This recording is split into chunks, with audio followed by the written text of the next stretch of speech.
बिहार में एक से एक सैकड़ों नेता आते हैं बिहार को सुधारने नहीं, वोट मांगने। नेता लोग अपना सत्ता की कुर्सी पाने के लिए राजनीति का हर वो चाल चल देते हैं जो शायद राजनीति के डिक्शनरी में भी ना हो। जनता का वोट सत्ता का कुर्सी तो तय कर देता है, लेकिन उसी कुर्सी पे बैठे लोग जनता के भविष्य के साथ खिलवाड़ करते हैं। 24 जून 2025 से बिहार में एक अजीब सी प्रक्रिया शुरू हुई है। इलेक्शन कमीशन ने बोला कि अब हर वोटर की दोबारा जांच होगी। नाम, फोटो, एड्रेस और बाकी दस्तावेज दोबारा वेरीफाई किया जाएगा और ये सब सिर्फ बिहार में होगा। इलेक्शन कमीशन ने बताया कि हम बिहार में घुसपैठियों की पहचान कर रहे हैं और जो डुप्लीकेट वोटर आईडी है उसको हम खारिज कर रहे हैं, जो एक तरह से देखा जाए तो सही भी है। लेकिन चुनाव से जस्ट पहले ये इतना जल्दी अफरा तफरी मचाने की क्या जरूरत है? ये चुनाव के बाद भी किया जा सकता है। BLO यानी कि बूथ लेवल ऑफिसर अब घर घर जा रहे हैं और कह रहे हैं फॉर्म भरो नहीं तो नाम कट जाएगा। जिस काम को करने में 6 से 8 महीना लगना चाहिए उस काम को 25 से 30 दिन के अंदर कराया जा रहा है। आखिरकार क्यों? मतलब बिहार में हर रोज कोई ना कोई ड्रामा चलते रहता है जिससे आम जनता हमेशा परेशान हो। अभी कुछ समय पहले राशन कार्ड KYC को लेकर आम जनता को परेशान किया गया, फिर उसके बाद जमीन सर्वे के नाम पे आम पब्लिक को परेशान किया गया और अब वोटर वेरिफिकेशन को लेकर इसके बाद भी कोई ना कोई ड्रामा आ ही जाएगा। मतलब इन नेता लोगों को समझना चाहिए कि एक तो हम बिहार में रोजगार नहीं दे रहे हैं जिसके वजह से आम पब्लिक बिहार से बाहर जा रहा है, और ऊपर से हर 2, 4, 5 महीने के अंदर कोई ना कोई ड्रामा कर देना है ताकि जितने जो बिहार से बाहर लोग हैं उनको परेशानी हो और वापस बिहार आए और फिर अपने काम को पूरा करने में 1 से 2 महीने अपना घर पे अपना टाइम वेस्ट करें और फिर बिहार से बाहर जाए। हम किसी के पक्ष में नहीं बोलते हैं, हम ये नहीं कह रहे हैं कि ये नेता अच्छा है, ये नेता अच्छा है, ये खराब है, वो खराब है। नहीं, बिहार में अभी हमारे हिसाब से जितने भी नेता है सब एक ही थाली के चट्टे बट्टे हैं। जो 10,000 की नौकरी के लिए बिहार के लोग बिहार को छोड़ के बाहर जाते हैं। पूरे इंडिया में बिहारी मतलब गाली समझते हैं। बिहार में किसी की भी सरकार रही हो, बेरोजगारी का सॉल्यूशन कोई नहीं ढूंढ पाया। भाई उसको भी पता है कि अगर बेरोजगारी खत्म हो गया तो हम लोग चुनाव लड़ेंगे कैसे।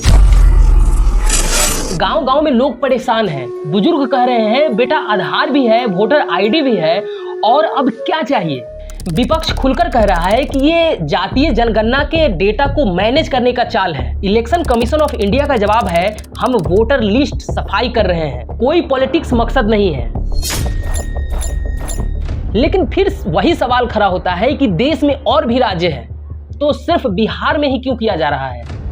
क्योंकि बिहार कमजोर है, क्योंकि बिहार के लोग ज्यादा फ्री है, क्योंकि बिहार में लोग बेरोजगार बैठे हैं। इसीलिए बिहार में हाल ही में जातीय जनगणना हुआ था, फिर उसके बाद वोटर वेरिफिकेशन का काम चालू हो गया। कई अफसर बदले गए, डेटा लीक की भी खबर आई। क्या ये सब सफाई है या फिर कोई सेटिंग? सवाल बहुत बड़ा है। इस तरह से वोटर को शंका की नजर से देखने की परंपरा नई नहीं रही है।